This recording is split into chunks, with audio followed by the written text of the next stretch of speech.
నువ్వు నేను ఒకటనుకున్నా, బంగారు కలలే కంటూ ఉన్న, దేవుడు అంటే నమ్మకమున్న, నమ్మకమంటే నువ్వనుకున్నా,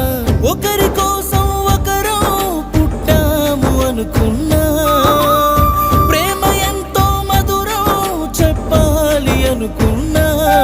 నువ్వు చేసిన పాపం తీరని ద్రోహం తెలిసి నలిగిపోతున్నా, బ్రతికున్నా లేనట్టున్నా, నువ్వు నేను ఒకటనుకున్నా, బంగారు కలలే కంటూ ఉన్న, దేవుడు అంటే నమ్మకమున్న, నమ్మకమంటే